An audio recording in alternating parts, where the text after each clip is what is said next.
Hello, everyone, and welcome to the inaugural launch of the Broken Promises exhibit from the Landscapes of Injustice Research and Public History Project.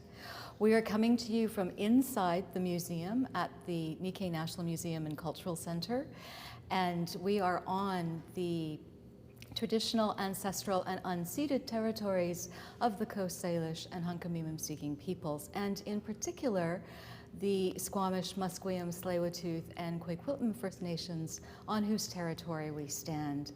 I'm Sherry Kajiwara, the Director-Curator of the Nikkei National Museum and co-curator of the Broken Promises exhibit, and co-hosting with me today is the project lead, Dr. Jordan Stanger-Ross. I'm really excited, Sherry, to be here launching this exhibit, this beautiful exhibit. I'm Jordan Stanger-Ross, Associate Professor of History at the University of Victoria, and also, as Sherry said, Project Director of Landscapes of Injustice. So today we have a very special guest to lead us off this morning. Elder Sam George has been a Squamish Nations elder and a former Squamish Nations councillor, and also a retired longshoreman. So we invite Elder Sam George to bless the exhibit. Over to you, Sam. Choch Mahach. My traditional name is Seattle Toch, and it was given to me by my grandmother and my grandfather. I come from the Squamish Nation, and once again, I'm very privileged and honored to be asked to come here and do a welcoming and a prayer song. And I was just reading all the things that are around me here, and I can relate to some of it. Being taken away at an early age and put into a residential school for 8 years. I know it wasn't quite as, I can't compare it to what happened to a people, a race. But I am honored to be here, and I'm going to say a welcoming, and I'm going to say a prayer to Creator to come down and bless this building, the people who are in it, and the people who work here and who visit here. Oh, Creator, we ask you to come down and take care of each and every one of us. Thank you for getting each and every one of us here safely, and when we go home to our teepees, to our dwellings, take care of us, grant us safe journeys, watch over us, Creator. And once again, special blessings on this room here, this place of remembrance that carries a lot of power and strength. Whatever happened to us made us stronger, because we're still here and we're going to be here for a long time. Watch over each and every one of us today, Creator.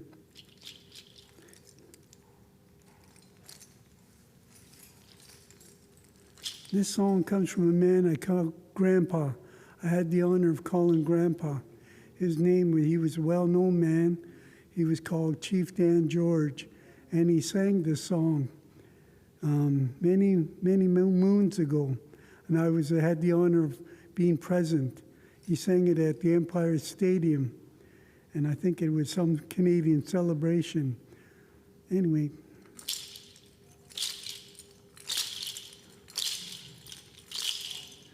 Oh, Hilo, Hilo, hey, oh, Hilo,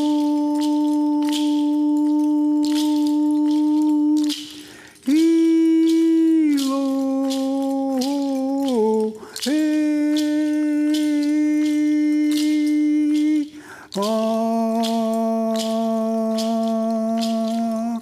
Hey,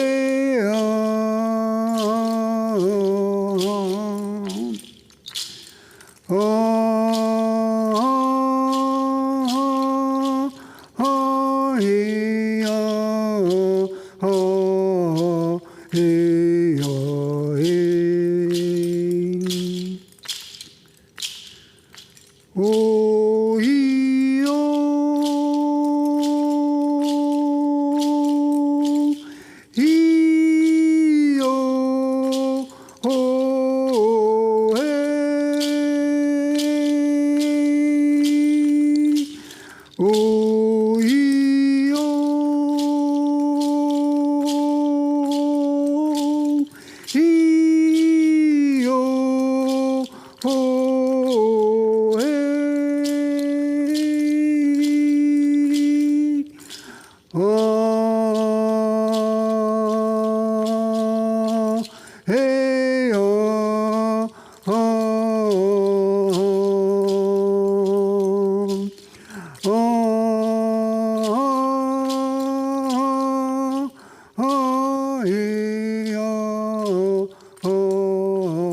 hey, hey. Oh,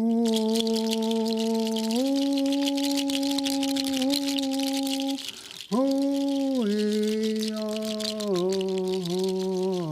hey, hey. Oh, Hajika, thank you.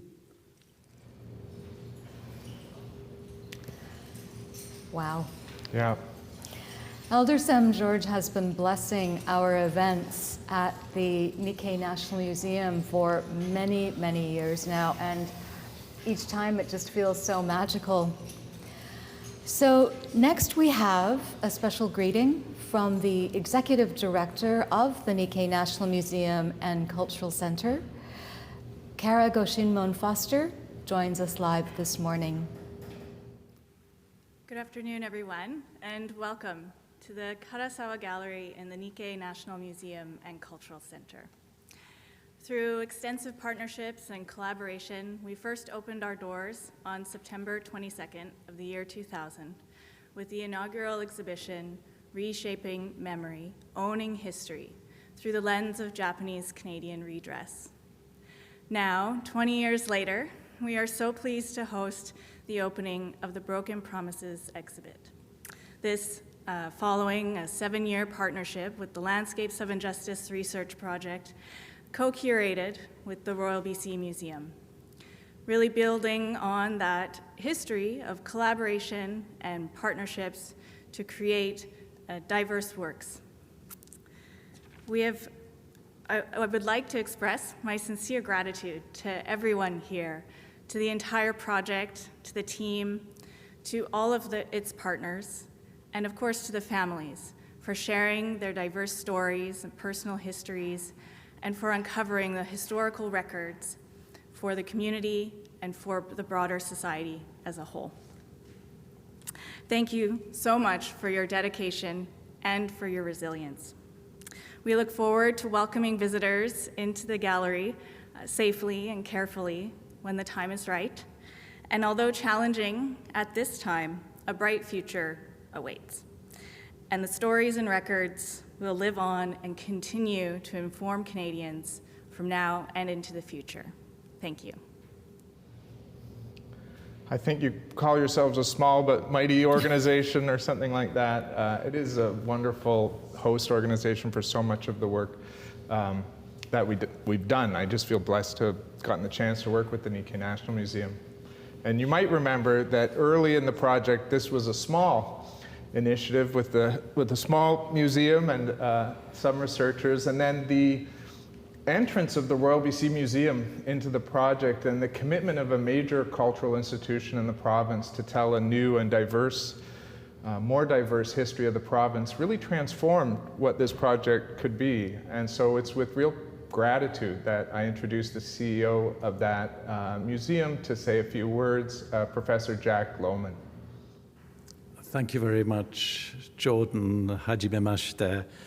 Fukusoryoji Masayo Tado-san, Shichohale, Monsieur le Ministre de la Patrimoine canadien, Elder Sam George, Hukumun Tosquamish, Hanasitu Hito, Sherry, Minasan, Konnichiwa. Watashi wa Jack desu. Watashi wa Igirisu no Columbia Hatsubutsukan no Kansho desu. Dozo yoroshika. Kodomo no toki, sobo ga Nihon no ehon o watashi no kuremashita. Ichiban suki na hon deshita. Gakko de Nihon no imin no rekishi to bunka o manabimashita. But I didn't really learn about Japanese-Canadian history until I came here. As a major partner in Landscapes of Injustice since its inception in 2014, the Royal British Columbia Museum has provided financial and staffing support throughout the life of the project.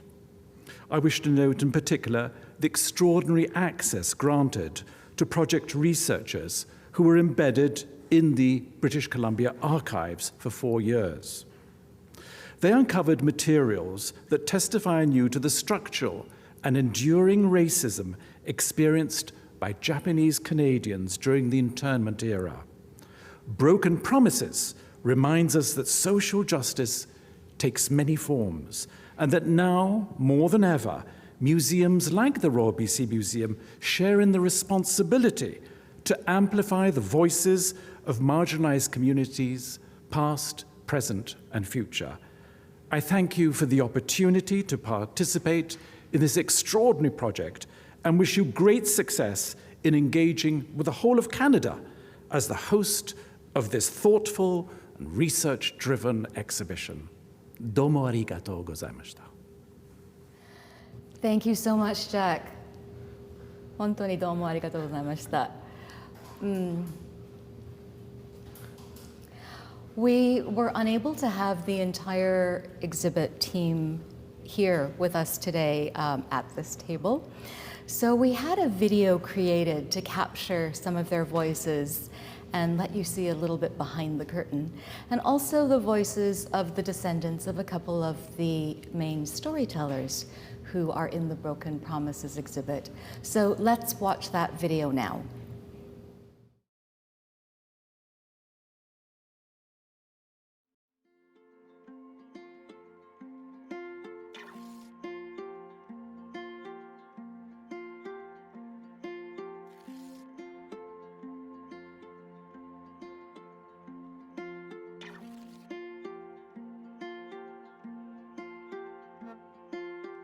So the museum exhibit is structured as a straightforward chronology, but we've really endeavored to tell the story of the dispossession of Japanese Canadians through first-person narratives as much as possible. In the beginning, we introduced 7 narrators, and it really sets the stage for telling a very complicated story through individual stories. It places the visitor right there with the people who lived it.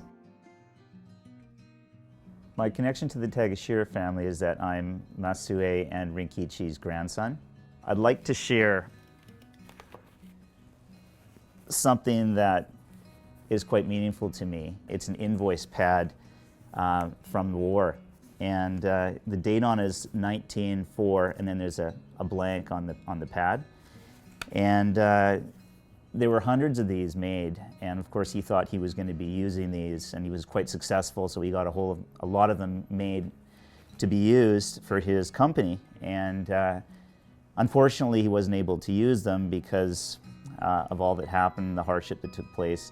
So I used these pads in the early 80s at university doing calculus on the back of the pads because there was space to do them. So every time I kind of used them, I thought about how hard he worked.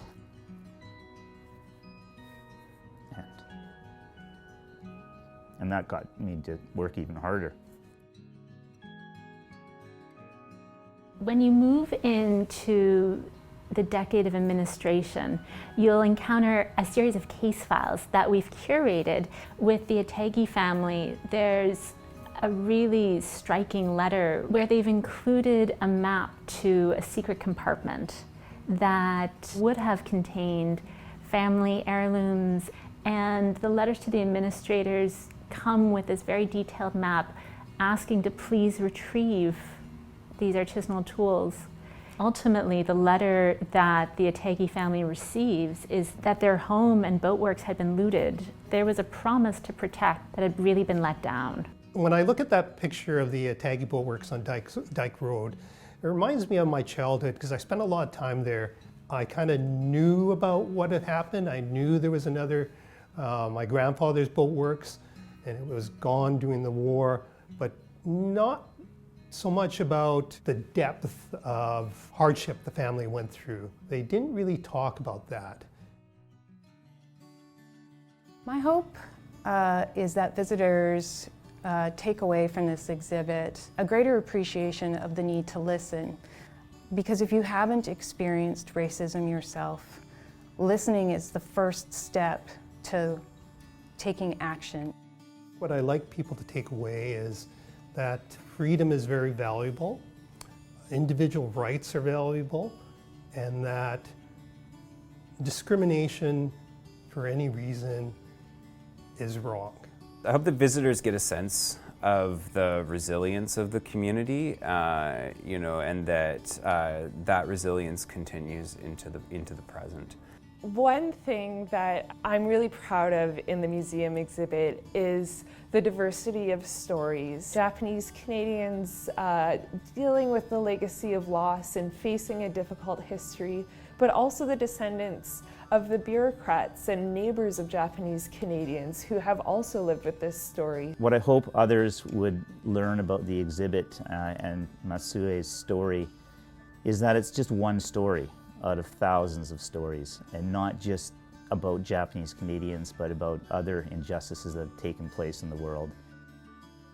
So my favorite feature of the Broken Promises exhibition is the end. It's the section where we ask the question of visitors, can Canada be a just home for all? Because the exhibit is introduced through 7 narrators, 7 storytellers, and you can follow them through the exhibit, you can find this thread of continuity through even the most complex or most dense parts of the exhibit. And I'm hoping that visitors will feel that they're really walking alongside these storytellers as they go through.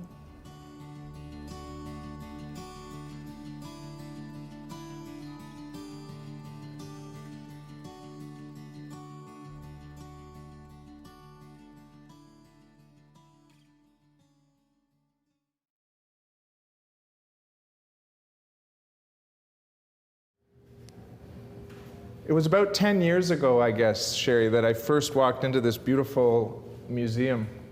And I came in with some specific questions about research I was conducting on an individual Japanese Canadian named Kishizo Kimura. And Kimura had participated in the dispossession of Japanese Canadians.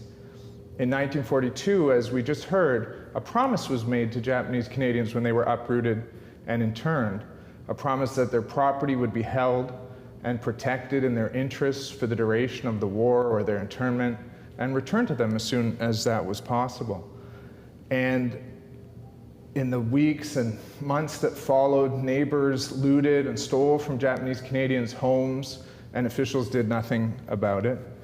And then in 1943, the federal government decided to forcibly sell all of the property of Japanese Canadians. And officials called Kimura and asked him to participate on a committee to oversee those sales. So I came to this museum with questions about Kimura and why he had done what he had done, what it was like to live through that era of racism and the different responses that Japanese Canadians made. Well, when I got here, I met the remarkable archivist and researcher, the very enthusiastic and knowledgeable Linda Kuomoto-Reed. And I had never met an archivist like Linda before. She brought me what I asked for, but she also brought me other materials that I didn't know about and hadn't asked for. She gently nudged my research toward a wider perspective on the many responses that Japanese Canadians had to the internment era. And she conveyed to me, most of all, her own individual enthusiasm, but also the passion at this museum and across the whole staff here for the history, as well as the concerns of the wider Japanese Canadian community to understand the dispossession more deeply than they previously had done. And that discussion with Linda was the first of many partnership-building discussions with other archivists and librarians, with scholars, with students, that eventually generated an application to the Social Science and Humanities Research Council of Canada for a large grant to undertake this project. And we got the funds. So we were able to undertake 4 years of intensive research. And then the last 3 years, since 2018, we've been building different ways of conveying this story. Now, of course, we're launching today the museum exhibit, Broken Promises, which conveys that research. But we'll also be sharing the other fruits of the partnership, teacher resources and the digital archives that we've created, really a rich array of materials. And we hope that you'll find them as inspiring as we have.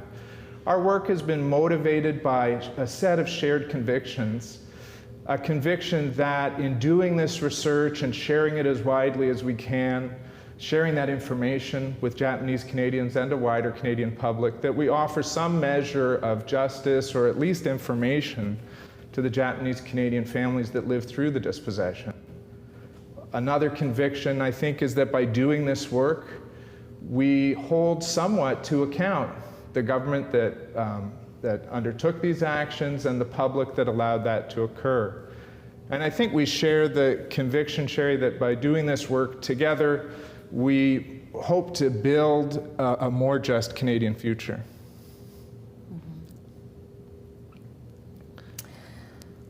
So, the exhibit was, in a great part, made possible because of funding from Canadian Heritage. And we have a wonderful message from the Minister, Stephen Guilbeault, and that will be followed by greetings from Mayor Hurley of Burnaby and MLA for Burnaby Deer Lake, Anne Kang.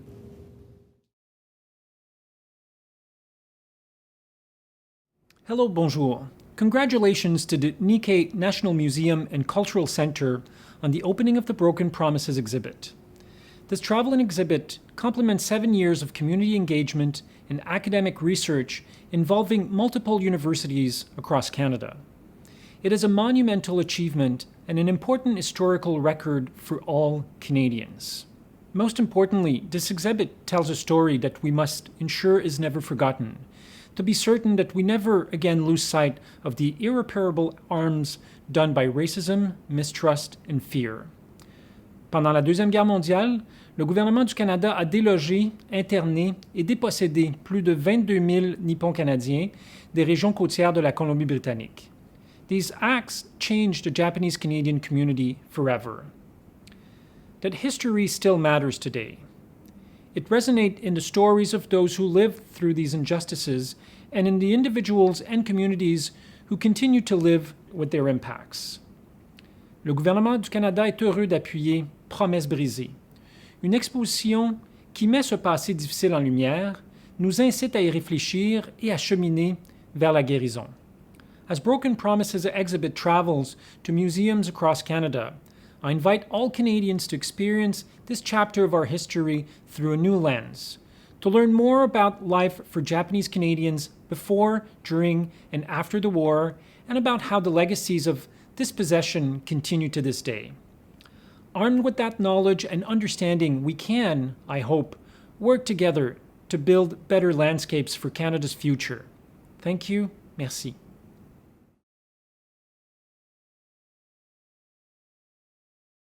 Hello, I'm Mike Hurley, Mayor of Burnaby. Broken Promises sheds light on a painful time in our history when Japanese Canadians lost their homes, their possessions, and their rights. Through this exhibit, we recognize their losses and we honor their struggle for justice. On behalf of Council, thank you to the Nikkei National Museum and Cultural Center and your partners for curating this important exhibit. We also applaud you as you celebrate 20 years of sharing Japanese Canadian heritage and history right here in Burnaby. To the viewers of this exhibit and to the entire community, we hope you will continue to stay well. Hi everyone, konnichiwa. I'm Anne Kang, MLA for Burnaby Deer Lake and Minister of Citizen Services and Minister responsible for multiculturalism. I want to congratulate the hardworking team at the Nikkei Museum for the launch of their Broken Promises exhibit.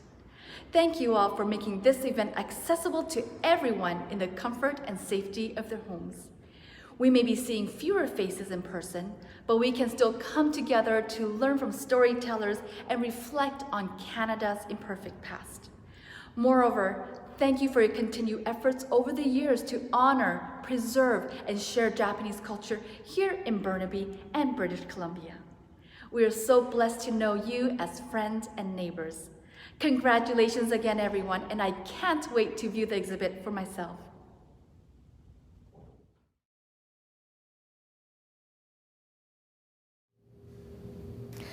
Next, it is my great honor to introduce a dedicated member of the Community Council that is connected to the Landscapes of Injustice project. Vivian Wakabayashi Rignestad has led the Community Council actually even before my time. I inherited my role from Beth Carter, who was the original applicant with Jordan on the grant and the museum director curator before me, and she is currently the head curator at the Bill Reed Gallery. Vivian has been not only leading the Community Council, but has been an advisor on the exhibit development together with Mary Kitagawa, another dedicated Community Council member. And the Broken Promises exhibit would not be the same without these two amazing advisors. But no one tells Vivian's story as well as she does. So I'm going to stop talking and let Vivian take over. Thank you, Sherry. The Community Council was established by the Landscapes of Injustice project to act in an advisory role to its researchers. Our 9 members were Japanese Canadians chosen from across Canada. As a group, and often with the researchers, we had many discussions on topics such as terminology, ethics, the gathering, storage, and use of oral histories, and euphemisms. We knew stories from our own experiences and from our families, but this was our opportunity to learn from and have stories confirmed by government records, letters, oral histories, and other items uncovered by the research. Thank you to the Landscapes of Injustice project for the opportunity to represent the Japanese Canadian community in this study of racism, forced uprooting, internment, dispossession that completely changed the lives of thousands of Japanese Canadians of Japanese heritage. Thank you to Jordan Stanger Ross for his vision and commitment to the study of Japanese Canadian dispossession. The results of the project include a narrative website, digital archives database, teacher resources, the museum exhibit, the Landscapes of Injustice book, but equally important are the many researchers and students and community members who are now trying to gather more and more information and furthering their studies and careers in the areas of history and social justice. This is not just Japanese Canadian history, this is Canadian history. As the chair of the Community Council, I thank Community Council members Art Mickey, Sally Ito, Jennifer Hashimoto, Norm Ibuki, Mary and Tosh Kitagawa, Eiko Ibi, and Suzanne Tabata. Thank you to all the Community Council members for their commitment to ensuring that the voices of Japanese Canadians were always an integral part of the project. On a personal level, I was not only learning about Japanese Canadian history in general, it was causing me to reflect deeply on the lives of my parents and my grandparents. I was born during the internment era, and over the years, my parents guided, encouraged, and supported me. But they didn't talk much about their internment years, and I didn't know enough to ask. One day, during the research, I received an email from Eric Adams and Jordan Stanger Ross, a draft of a paper they were writing, and they asked my opinion. In the second sentence, I read, Tadao Wakabayashi. I immediately emailed back with, that's my father's name. Is there someone else with the same name? Immediately I got the answer back, yes, it was my father. He didn't tell us. I didn't know that in 1944, my father, along with Mr. Nakashima, Mr. Tanaka, and their lawyer, J. Arthur McLennan, went to Ottawa to protest the government's broken promise that led to the sale of everything left behind, left in trust by 22,000 Japanese Canadians. I was proud of my father for being one of the men chosen to confront the Prime Minister about the broken promise.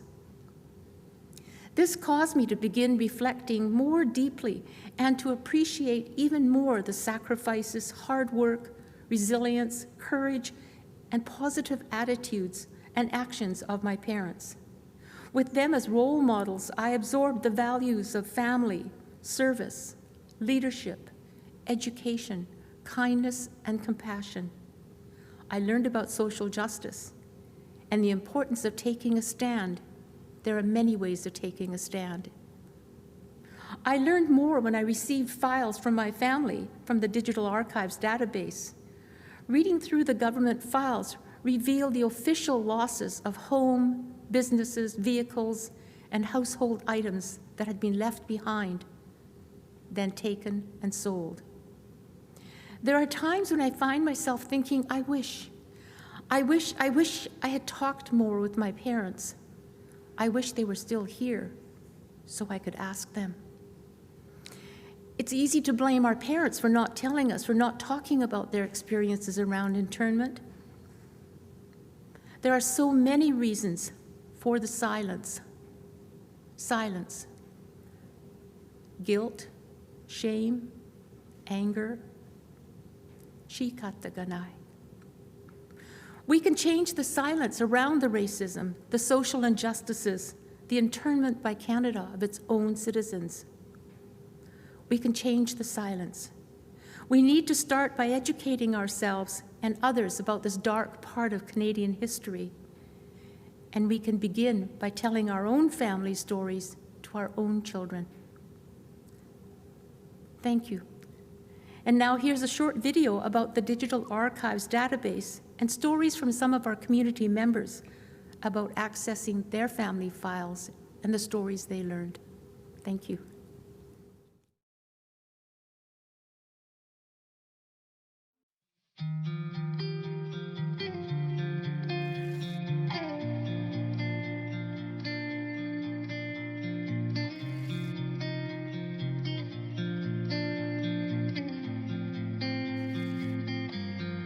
This is a publicly accessible database. It's a staggering amount of information that we are putting together in one cohesive place for access to the public. It's a lot of material to harmonize into one cohesive unit and make it easily searchable, which we've done with a static search capabilities. Oftentimes it's very difficult to do family research, and these records will provide some insight for individuals who are doing research on their family history, and particularly on the forced dispossession and dispersal of the community during the Second World War and after. We've designed the database to be searchable from a library or archival perspective, but you can also use it as like a Google searchable, enter your keywords. So for individuals who are interested in exploring family history, they can type in their last name, and what will culminate are all the results that we've gathered over the years that highlight individuals that were incorporated within the government records. I was able to look up my grandparents, my great-grandparents on both sides of my adopted family. You would think it would just be a dry read, but it's very emotional. It was quite a personal journey to read the file.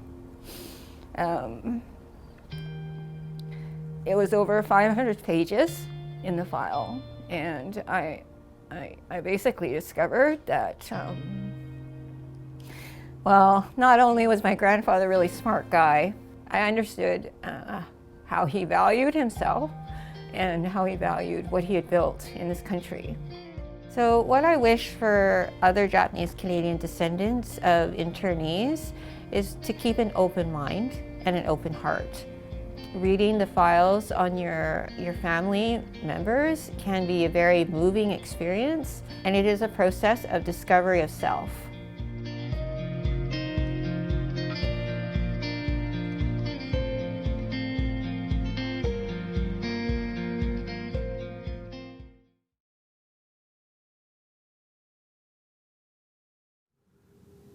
The sheer scale of the archives available for this project ended up staggering us, and the work you can see from that video, the power of those case files that Library and Archives Canada made available for us, and we're very proud of that opportunity to make those files available.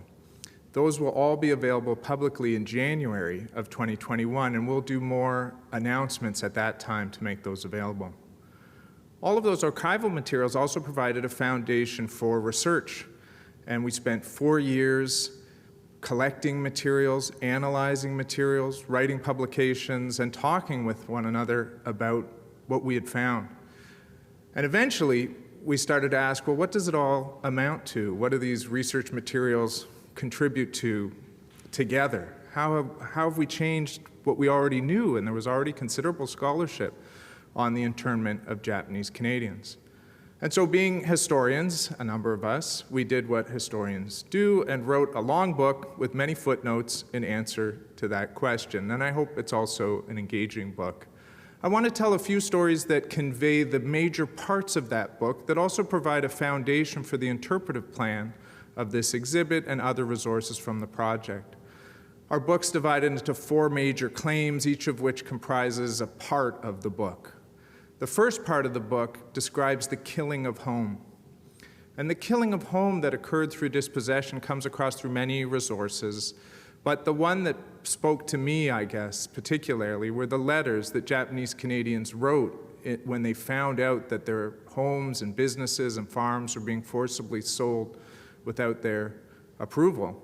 And one in particular by a farmer from Haney, British Columbia, a man named Rikizo Yonoyama, described the role that the farm that he had built over several decades played in his family's past and also the future that he anticipated.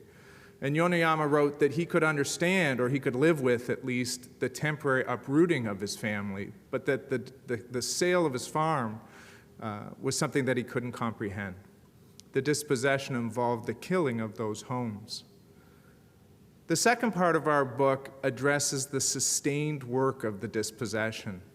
A wonderful chapter by a former student of mine, Ariel Merriam, describes the Nagata family from Vancouver and their efforts to negotiate with lower-level bureaucrats of the custodian of enemy property that held their funds and would release them intermittently, and the Nagatas needed those funds. So they'd write letters and even send gifts to a low-level bureaucrat by the name of Frederick Field, who would decide, made many decisions as to whether to release additional funds for them to purchase winter coats, for example, during a winter in Alberta. The dispossession unfolded in these many decisions on the part of many people, not one panicked moment at the start of war, but rather the sustained work of administering people's lives for almost a decade of time. And the Nagatas had to work too. They had to work with that state that was controlling so much of their opportunity and their lives. The third part of our book is about the reasons that people offer for these kinds of actions and the reasons that Japanese Canadians use to try and fight against them. As Vivian's already mentioned, her father was involved in a case that went to a federal court challenging the dispossession, challenging its legality. And there at that court, Japanese Canadians presented their arguments against, and the government defended, ultimately successfully, the dispossession as legal. To understand why injustice like this occurs, we have to understand the reasons that people gave for doing what they did and the reasons that were marshaled against them. The last part of our book conveys the permanence of dispossession. The internment was too long, but it ended. But the dispossession and its effects lingered on, and the permanence of the dispossession is conveyed in many sources, many of which are conveyed in this exhibit as well, including in oral histories. I felt the permanence of dispossession very tangibly one day in Victoria towards the end of the research phase of this project, when I was at a friend's house who had a box of fine china from a Japanese Canadian family that had been entrusted to her grandparents when their neighbors were uprooted and interned. And so there I was in this kitchen holding in my hand cups and saucers and plates that were there because of the dispossession. I was holding the dispossession in my hands. And I of course thought of that Japanese Canadian family that was missing that heirloom. The dispossession didn't end in '49 with the last of the internment laws, but rather its effects linger on to today. The Landscapes of Injustice book, like the rest of the work that we've done, is collective work. And so we'll now see a short video that introduces some of the authors of chapters in that book. You'll have to hear a short introduction from me, but then you'll see other faces, other contributors to that collective work.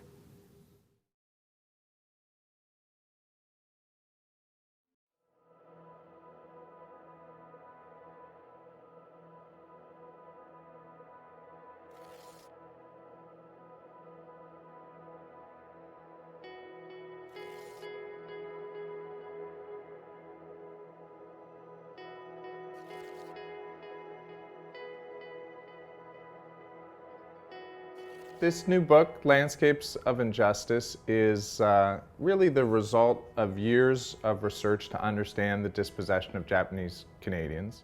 The book is organized around 4 major claims that the research project makes. And those claims really center on the loss of home, that Japanese Canadians were not temporarily uprooted and interned, although they were, but in addition to that, they permanently lost their homes. So I contributed a piece entitled A Wealth Over Home, and it is a study that examines what happened to a family. They ran a family store together, a family business that catered to community members, selling all kinds of goods, from customized clothing to food items, some key ingredients in Japanese cooking. So one chapter that I worked on in the Landscapes of Injustice book was drawn from the oral histories of Japanese Canadians, and I wrote that with Dr. Jordan Stanger-Ross and Dr. Heather Reed. It includes stories from over 80 Japanese Canadians. I was involved in writing a chapter called My Land is Worth $1 Million. This was a chapter which took an archive of letters, about 300 letters written by owners who now for the first time discover that in fact the government has not held their property in trust but has sold them against their will. The material assets of the family, including the home, the cars, and also their business, were destroyed. It's a story in which people and their relationships to things that they value are devalued. This is a story that's fundamentally a story of people. It's a story of resilience. We inherit landscapes that have been transformed by acts of past injustice. I certainly hope that this book would inspire people to stand up against social injustice.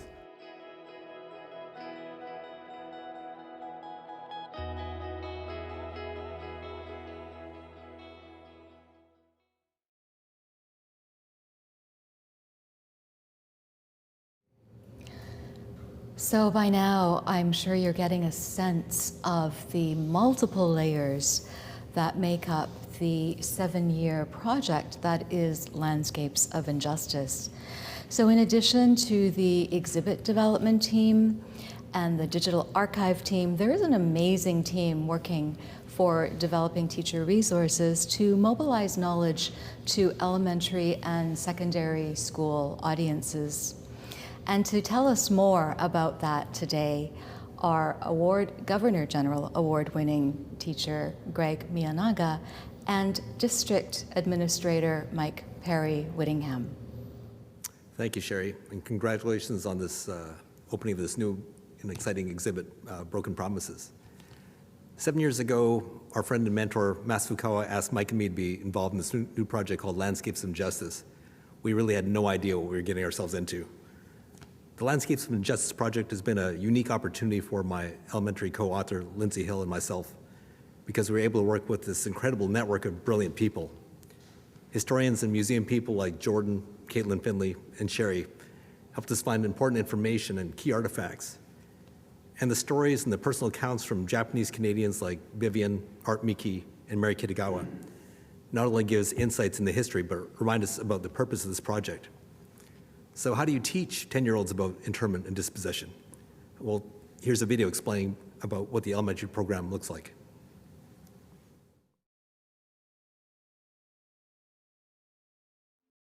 So the way the Landscapes of Injustice teaching materials are structured for elementary is that there is the main dispossession activity, which is a Powell Street simulation.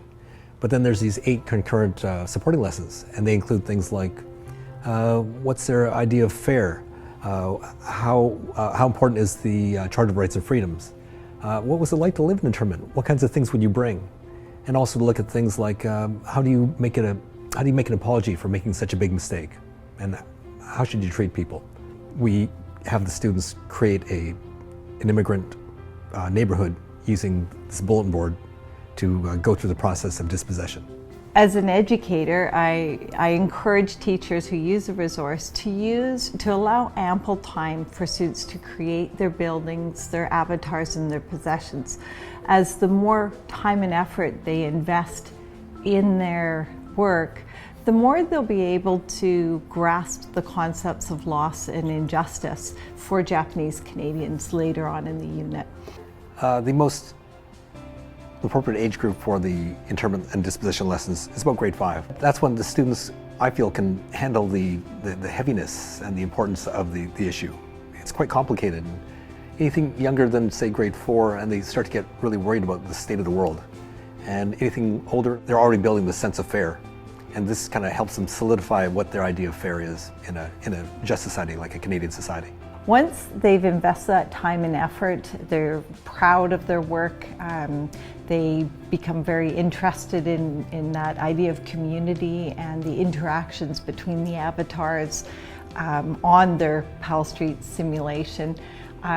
When it does come to internment and dispossession, the students react quite strongly, which is exactly what we want to bring out in them, that idea of connection and a sense of loss that maybe gives them a better understanding of what that might have been like for Japanese Canadians. It is very important for students to learn this because it's the first time they get to deal with a real Canadian issue that was very important and shows how important being treated fairly and equally is to all citizens of Canada. It is a great springboard into human rights and social justice. So it allows students an opportunity to connect the past to what is going on in the world. And it is amazing to see as a teacher the connections the kids find with past events and what they see in their world today. And it really does get them asking questions and considering their own beliefs and values and bias, which is so essential for all citizens.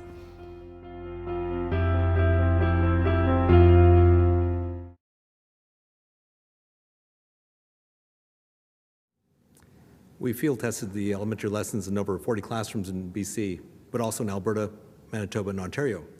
We've had great success and will continue to spread these lessons across Canada through our upcoming website and through our summer field school. The pilot classes gave us very positive feedback. Teachers really liked the richness of the materials and the topic, and the students found the simulations and the lessons engaging.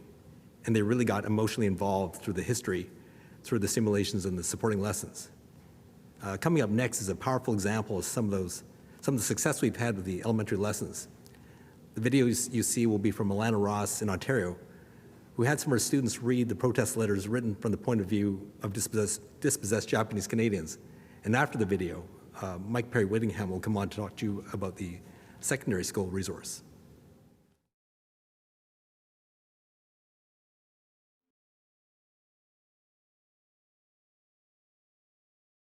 January 16th, 1947. Dear Government, greetings. My name is Hisa Aikida, and I am a 31-year-old married and pregnant Japanese-Canadian woman. Dear Government, greetings. My name is Tamuro Akido. I am a Japanese-Canadian citizen who has been affected by your decision to intern all Japanese. Dear Government, my name is Isawaki Fujiwara. I am 18 years old, and I am a Japanese Canadian who used to live on 379 Powell Street. Greetings, my name is Mukai Otomatsu. I am 40 years old. I fish and I have a wife and 2 kids. I work at the local fish market on Powell Street. My family has been living in Vancouver, BC for our whole lives.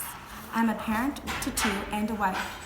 I do not appreciate the way that the Japanese are being treated. I'm concerned about your decision to intern all Japanese, Canadian or not. I think our internment is very unfair because we are all Canadians and we all deserve to be treated equally no matter what race we are. Those who are not Japanese don't get sent away.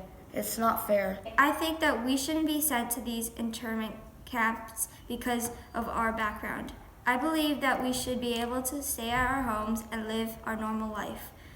I own a boat, a house, fishing gear, a car, and a fish market. My husband and I own a sewing machine store on Powell Street. I'm a professional sewer and tailor. We sell sewing machines that are sold in Japan. We also own fabrics made in Japan. These fabrics are very rare and hard to find. I have worked on my collection of these rare fabrics for my entire lifetime. These fabrics are part of my heritage, and because I live in Canada, which is my home, You still have no right to take these away from me. We could only bring a certain amount of things, and I had things that I couldn't bring that were important to me, like a dress that was my grandmother's when she was young, and she gave it to me before she passed away. I recently received a notice saying that my property is on sale and I've gotten $155 for all of my possessions, which have been auctioned off. I am not an idiot. Of course I did not get a fair amount of money. That you had promised me and every other Japanese Canadian that we would have our properties untouched, but now they are being sold? You did not keep your promise to us. Even so, the possessions I have bought and the property I own cannot be sold and taken away forever. Now my family has nothing to come back to. My children will never grow up in the house they were born. They will never play with the beautiful Japanese dolls that I once played with. You promised our properties would be untouched. That means you have broken that promise. When you will release us from the internment camp, if that ever happens, we will have no home to go back to. I hope that you understand that the things that have happened to all the Japanese Canadians is your fault, and we didn't deserve any of it. In the past, I thought about Canada. I never imagined that something so horrid as this would ever occur in my home, Canada. Will you ever regret your decision to intern Japanese Canadians? I certainly hope so. You have ruined the lives of many Japanese Canadians. We do not deserve this punishment. I remember when I was younger, every morning before school started, we would sing the national anthem. I recall how I would proudly sing the first line. It was a line that always stuck with me. Oh, Canada, our home and native land. But now I'm not sure if I can call it that any longer. From Mukai Otomatsu, Hisa Aikida. Really, Isawaki Fujira.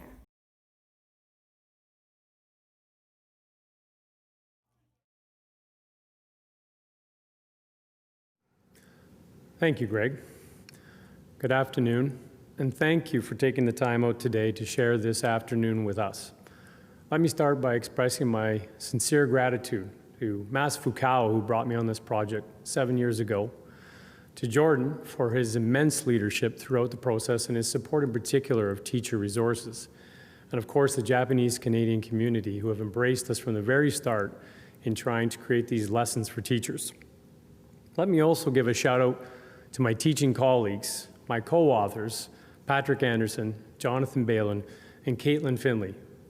Without, we could not have the resources that you will be able to access for your students soon.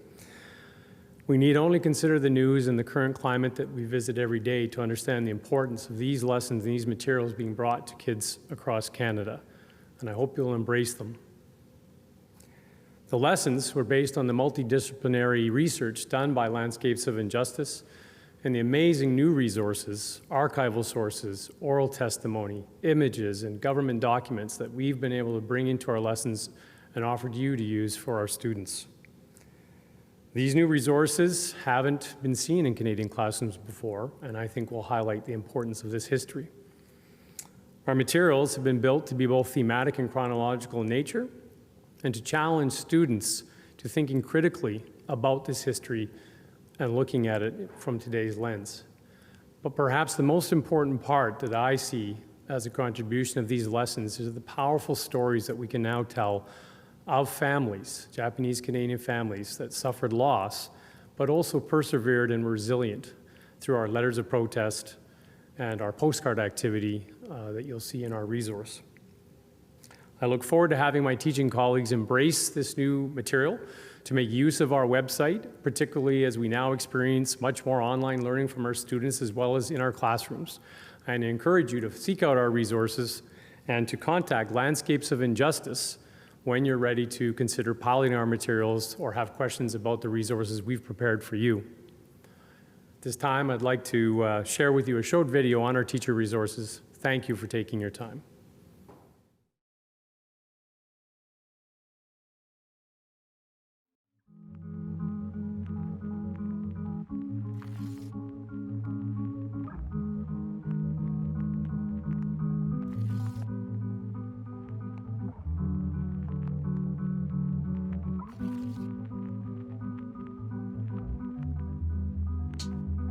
So why teach about the Japanese-Canadian dispossession? Well, I think I would flip it and say we're talking about Canadian history. These are issues of injustice. These are issues of how we treated Canadian citizens during a time of war. One of the aspects of the project was to create teachable resources for public schools for use Canada-wide. It works in essentially a chronological fashion, but has thematic elements. So there's 4 broad lessons. One is immigration and settlement. The second is the internment area. The third focuses specifically on dispossession. And then the fourth is on the legacies of dispossession. And within each of these lessons, there are a variety of activities using the source materials. The web-based piece is significant. It's going to expand the scope of the resources. It's going to expand the reach of the resources. We won't have only primary source materials, which are archival, photo images, and documents, but there's also going to be oral clips, video clips, which students and teachers will be able to use.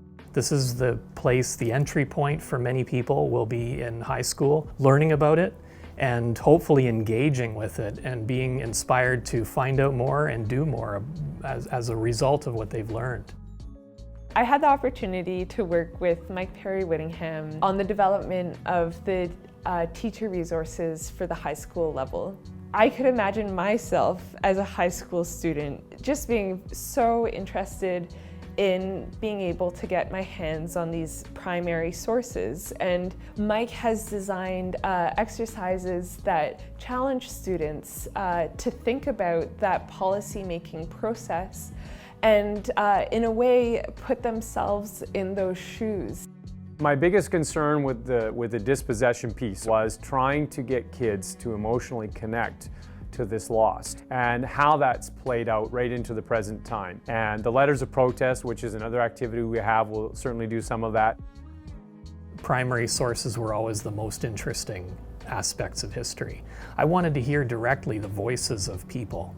And so going back and seeing the words of some of the people involved and hearing them speak.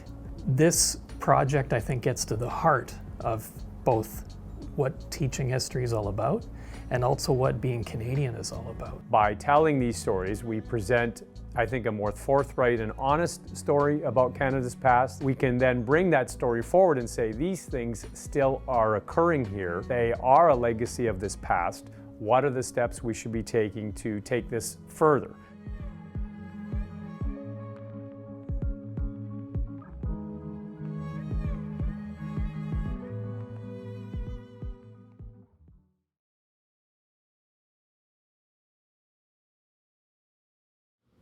Mike and Greg and our teachers, What a group to have worked with. Just fantastic. And I'm so excited for the teachers I've met who have started to implement these resources as well. So we've met some of the folks involved in this project, and they're terrific people. But sometimes we have needed advice, and sometimes we've needed support. And we've gotten great advice and support from Rosemary Omer, the chair of our advisory board, and the whole advisory board, and Vivian, who you met, the chair of our community council, as well as the rest of the community council.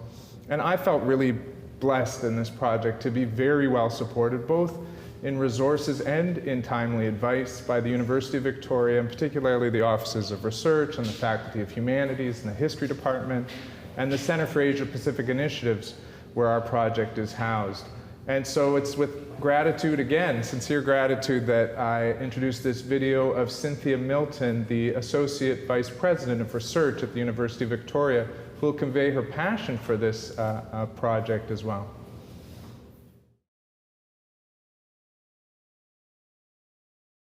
I'm Cynthia Milton, the Associate Vice President of Research at the University of Victoria.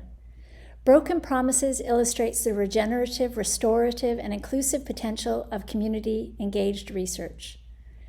Through the curation of experience and memories of untold and untended stories of over 22,000 Japanese Canadians dispossessed by internment policies of 8 decades ago, this exhibition is an effort at recognizing and facing historical wrongs. Dispossession, the loss of possessions, livelihoods, civil, political, economic, social, and human rights happens incrementally at first and then suddenly is a loss of protection. It happens when communities and individuals are placed in the position of other and the majority remains silent. This exhibition collapses difference and distance, thus allowing us to reach, although impartially and in part only, a shared understanding. A lesson we need to remember in our world today. As a collaborative participant, curators of Broken Promises National Exhibition show, to curate this past is to care for it, to place it, to order it, to not abandon it.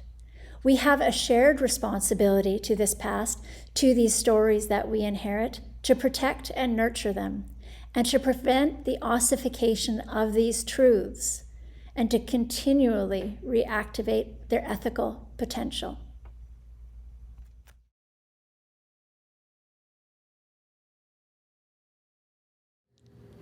The Broken Promises exhibit was truly a team effort, and the core exhibit development team was co-led with me by Leah Best, Head of Knowledge of the Royal British Columbia Museum, and our team included Yasmin Amaratungo Railton, Curatorial Postdoc Fellow, and grad and PhD research assistants, Caitlin Finley, Trevor Weidman, and Eiji Okawa. And as we mentioned earlier, our community council advisors were Vivian and Mary. And of course, none of this would have been possible without my co-host, Jordan. Our fantastic exhibit designer, Doug Monday, and his team coordinated our fabricators, printers, and AV professionals, and they've really done an amazing job. Amazing. The full traveling exhibit, the full-scale exhibit, is what you're seeing in the backdrop today, but we are also developing a condensed version that will be suitable for smaller spaces, and that should be available later this year. We did have to pivot, thanks to the pandemic, from a printed exhibit catalog to a digital version, but that is available today. You can go to our museum exhibits page and download either an EPUB or a PDF.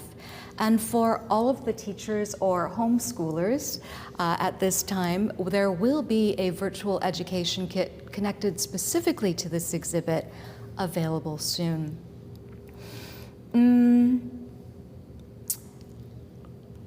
There were a lot of us working on this exhibit and on all aspects of the exhibit, but I think each of us has kind of a favorite spot. And for me, it's the entrance, the introduction to 7 narrators, 7 storytellers who really carry us through the flow of the entire exhibit. It talks about life before forced dispersal and dispossession, and we meet Eikichi Kagetsu, Kaoru Atagi, Tsuma Tonomura, Teiji Morishita, Keiko Murakami, who is our own Mary Kitagawa, Hiroshi Okuda, and Masue Tagashira. In the first 4 years of the Landscapes of Injustice project, the Nikkei National Museum was the research hub for community records and directories. The project gave us professional Japanese language academic assistance that allowed us to access the early interviews and records of the first immigrant generation from Japan, which had been previously inaccessible because of the language barrier. It's not enough to just be conversant in Japanese or even fluent in contemporary Japanese. You have to be able to read and interpret pre-1942 cursive Japanese, and that is more of an art than a science. So we were very, very lucky to be able to unpack and unearth a lot of that information. And then through analysis of the team, we were able to distill it down from thousands of stories to the 7 storytellers that we've chosen. So that's my favorite bit. Leah Best could not be with us today in person, but we hope she's watching online. And she did send a video that tells about her favorite part. So let's give that video a listen now.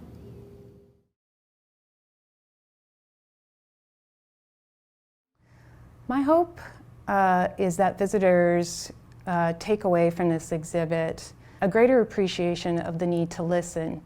And I mean that in the sense of, if you have not personally experienced racism in your life, now is the time to listen. Listen to the voices of the narrators in the exhibition, and they're throughout the exhibit. Listen to the voices of the state that are covered off in this exhibition. Listen to the bystanders. Because if you haven't experienced racism yourself, listening is the first step to taking action, and action is the result that I personally would hope that visitors take away from visiting this exhibition.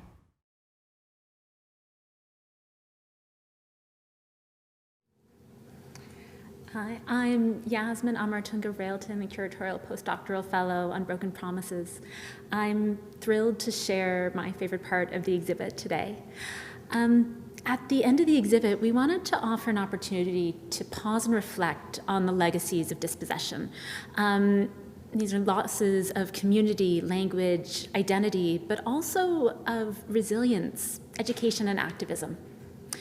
I'm particularly proud of the inclusion of artworks by Emma Nishimura, which for me really encapsulate the concept of intergenerational legacies so poignantly. Emma Nishimura was born in 1982. For her, she had no living memory of the dispossession. These artworks are a reflection of history and memories that are passed down across generations. The artworks that are behind me stem from Emma's work on discovering boxes of her grandmother's sewing patterns, along with lists of the names of individuals from Slocan, which was the internment camp that her grandmother, along with hundreds of other Japanese Canadians, were interned. These patterns represent an act of making and creation in spite of profound losses that she endured. In these works, Emma has laid over her own etchings over top her grandmother's sewing patterns as if they're in conversation with each other. Emma discovering her family's history offers us a really meaningful example of how we can respond to learning this history. These artworks now form part of the Legacy section of the exhibit, and you can hear Emma's own oral history in the Legacy's theater. It's been an absolute honor and privilege to have been able to work with Landscapes of Injustice researchers, as well as the families of our exhibit, and I hope that we've done their stories justice in telling them in a respectful and honest way.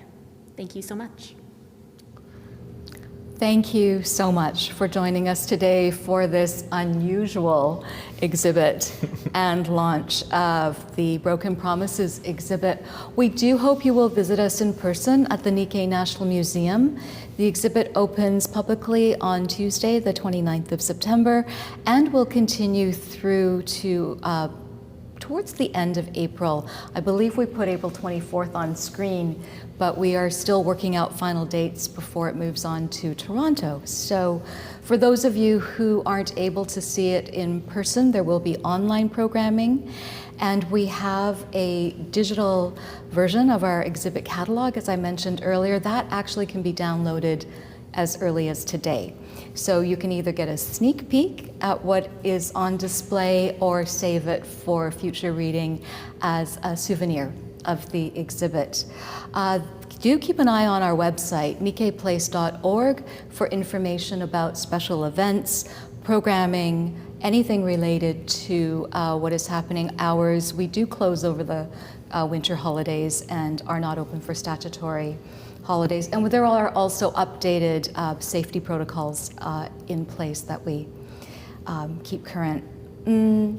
I also want to invite you to buy the book. The Landscapes of Injustice book is available in our gift shop at the museum, but also we have an online shop. So again, if you check our website and go on to the online portal, you can order your copy there.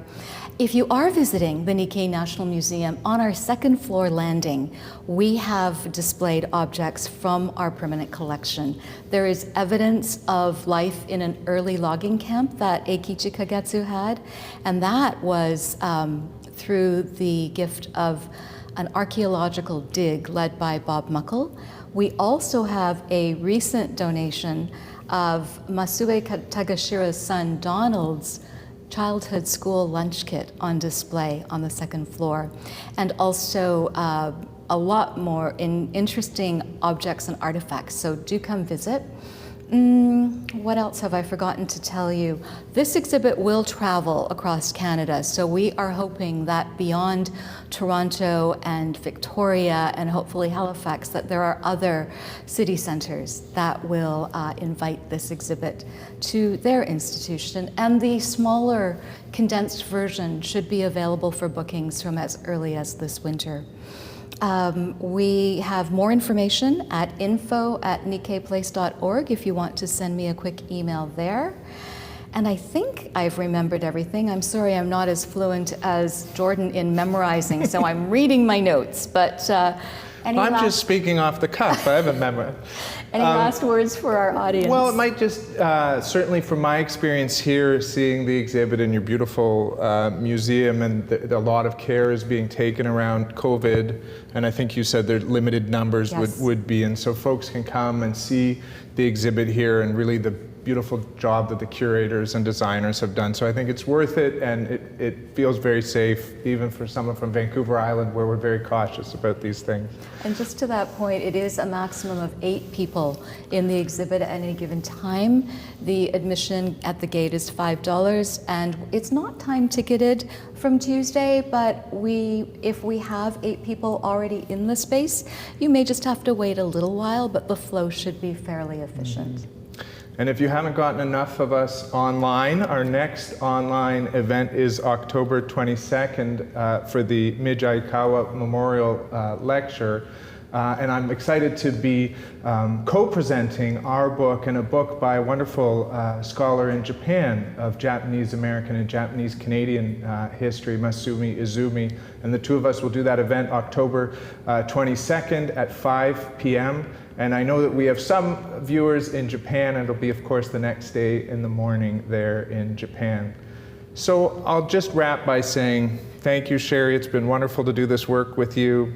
And thank you to the audience for listening and for viewing, and have a wonderful afternoon.